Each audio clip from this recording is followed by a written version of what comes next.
আসসালামু আলাইকুম ওরহমতুল্লাহি ওয়াবারাকাতুহু। হ্যালো ভিউয়ার্স, প্রতিবারের মতো এবারও আপনাদের মাঝে আমি উপস্থিত হয়ে গেলাম আপনাদের সকলের পছন্দের ভিডিও নিয়ে। তো আজকে ভিডিওটিও কি সম্পর্ক হতে যাচ্ছে তা হয়তো আপনারা পূর্বের মতোই থাম্বনেল দেখে বুঝে গেছেন।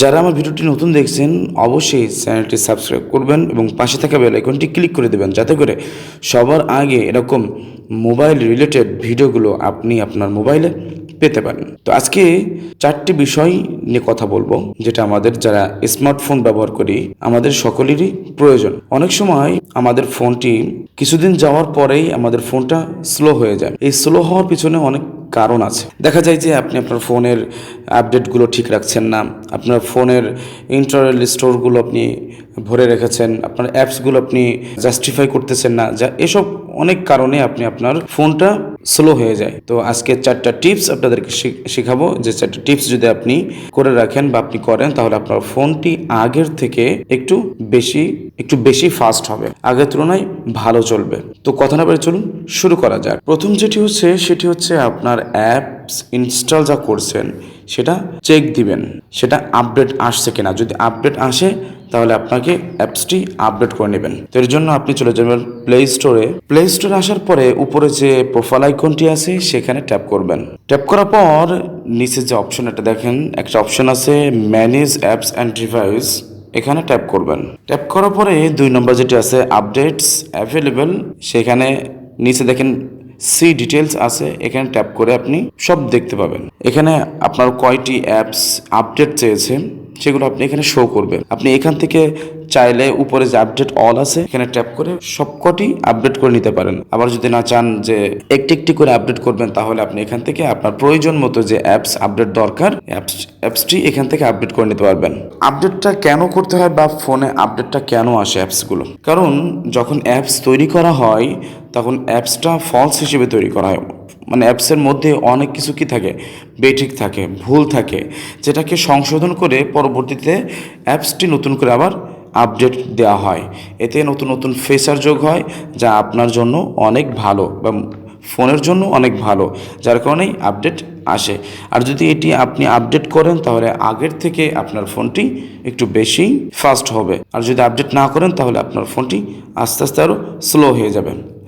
দ্বিতীয় যে কাজটি হলো সেটি হলো আপনার ফোনের ইন্টারনাল স্টোর খালি করতে হবে।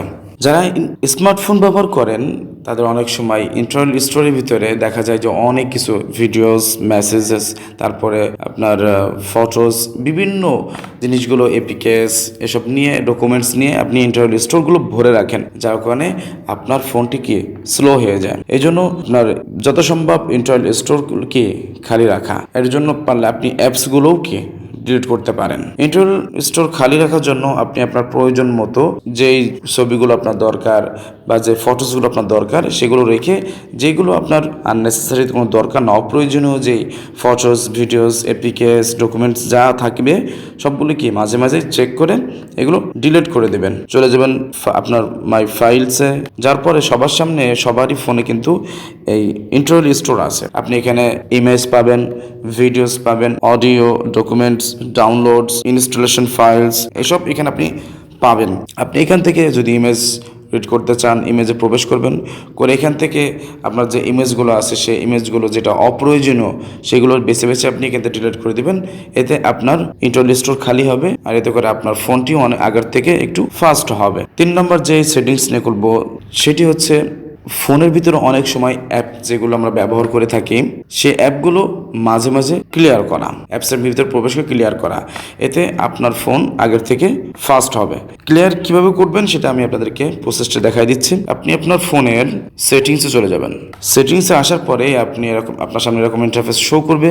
আপনি এখানে খুঁজবেন অ্যাপস নামে অপশনটা কোথায় আছে। এই অ্যাপস অপশন নামটা এখানে পাওয়ার পরে সেখানে ট্যাপ করবেন। এখানে প্রবেশ করার পরে আপনার সামনে এরকম অনেক আপনার ফোনে যত অ্যাপস ইনস্টল করা আছে, যত অ্যাপস আছে সবকিছু এখানে শো করবে। আমি সিম্পলি আপনাদেরকে দেখানোর জন্য একটা করে দেখাচ্ছি।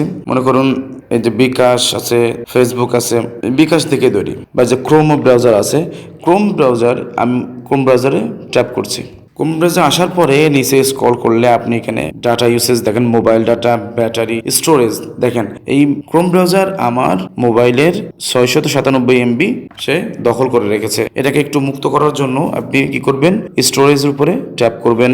ট্যাপ করার পরে এখানে দেখেন আপনার কাছে শো করছে অ্যাপস কত MB খেয়েছে, 61.80 MB, ডাটা 139 MB, ক্যাশ 496। দেখেন এই ক্যাশ 496 MB দখল করে রাখছে। তো এটাকে ক্লিয়ার করার জন্য নিচে দেখবেন ক্লিয়ার কেস যেটা আছে, এখানে ট্যাপ করবেন।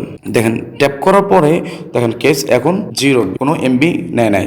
এরকম যদি আপনি পছন্দের মতন মাঝে মাঝে অ্যাপস, আপনার যে অ্যাপসগুলো বেশি ব্যবহার করে থাকেন সেই অ্যাপসের ভিতরে প্রবেশ করে যদি আপনি এরকম ক্লিয়ার কেস করে রাখেন, তাহলে এতে করে আপনার ফোন এর MB, ফোনের যে ইন্টারনাল স্টোর আপনার খালি হবে, যাতে করে আপনার ফোনটাও আগের থেকে একটু ফাস্ট হবে। 4 নম্বর যেটি বলবো সেটি সবাই করে থাকেন, সবাই জানেন, তারপরও বলছি, অনেকেই হয়তো করেন না ভয়তে, বা অনেকে জানেন না, যার কারণে বলছি।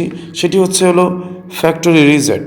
ফ্যাক্টরি রিসেট করলে কি উপকার আছে, ক্ষতিও আছে। ফ্যাক্টরি রিসেট অর্থ আপনার ফোনটি যখন কোনো ফ্যাক্টরি কোম্পানি থেকে বের হয় সেই সময় যেরকম থাকে ঠিক সেরকম হয়ে যাবে। মোট কথা, আপনি যখন ফ্যাক্টরি রিসেট দেবেন এরপরে আপনার ফোনে যত ডকুমেন্টস আছে কিছুই পাবেন না, আপনার কিছুই থাকবে না। আপনার যত কন্ট্যাক্টস নাম্বার, আপনার ফটোস, ভিডিওস, আপনার ডকুমেন্টস যা থাকবে ফোনে সব কিছুই কি ডিলিট হয়ে যাবে। আর উপকার হলো আপনার ফোনটি যদি রিসেট দেন, তাহলে ফ্যাক্টরি রিসেট দেওয়ার কারণে আপনার ফোনটি আগের থেকে নতুনের মতো হয়ে যাবে, আগের থেকে ফাস্ট হবে। তো যারা করতে পারেন তাদের জন্য তো করতে পারেনি, আর যারা করতে পারেন না তাদেরকে আমি প্রসেসটি দেখিয়ে দিচ্ছি। চলে যাবেন আপনার সেটিংস অপশনে। সেটিংস অপশনে আসার পরে আপনি উপরে লিখবেন রিসেট, তারপর দেখেন নিচে দেখেন লেখা আছে অটো ফ্যাক্টরি রিসেট। এরপর ট্যাপ করবেন। ট্যাপ করার পরে আপনার ফোনে যদি পিন দেওয়া থাকে সে পিন চাবে, পিন দিয়ে দিবেন। তারপর নেক্সটে ক্লিক করবেন। ক্লিক করার পরে এই যে দেখেন লেখা আছে অটো ফ্যাক্টরি রিসেট, এটা আমার অফ করা আছে। এটা আপনাদের অন করতে হবে। অন করে এখানে ট্যাপ করলে আপনার ফোনের কি কি হারাবেন দেখেন। Incorrect attempts to unlock your phone, it will be reset factory default settings and all data will be erased including files and downloaded apps. মানে এটা যদি রিসেট করেন এর কারণে আপনি আপনার ফোনের যাবতীয় ডকুমেন্টস, ডাটা, তারপরে সেটিংস সবগুলোই কি নতুন আপনি হারিয়ে ফেলবেন। যদি আপনার একান্তই ফ্যাক্টরি রিসেট করতে হয় তাহলে অবশ্যই আপনার ফেসবুক, মেসেঞ্জার, হোয়াটসঅ্যাপ, ইমো যেগুলো পাসওয়ার্ড দিয়ে ঢুকতে হয়, প্রবেশ করতে হয়, এগুলো আপনি একটা খাতায় আলাদা লিখে রাখবেন, বা আপনার ফটোস, ভিডিওস যে ডকুমেন্টসগুলো যদি ব্যাকআপ নেওয়া থাকে ব্যাকআপ করে রাখবেন। তারপরে আপনি আপনার ফোনটি ফ্যাক্টরি রিসেট দেবেন, তাহলে আপনার জন্য উপকার হবে। তো বন্ধুরা, আজকে যে 4টি টিপস আপনাদের সামনে উপস্থাপন করলাম, কার কেমন লেগেছে? যদি কারো উপকার হয়ে থাকে অবশ্যই লাইক দিবেন এবং কমেন্টস করবেন, এবং বন্ধুদের মাঝে বেশি বেশি করে শেয়ার করবেন। আজকে এ পর্যন্তই বিদায় নিচ্ছি। পরবর্তীতে নতুন কোনো ভিডিওতে আপনাদের সামনে আমি উপস্থিত হব। ভালো থাকবেন, সুস্থ থাকবেন। আল্লাহ হাফেজ।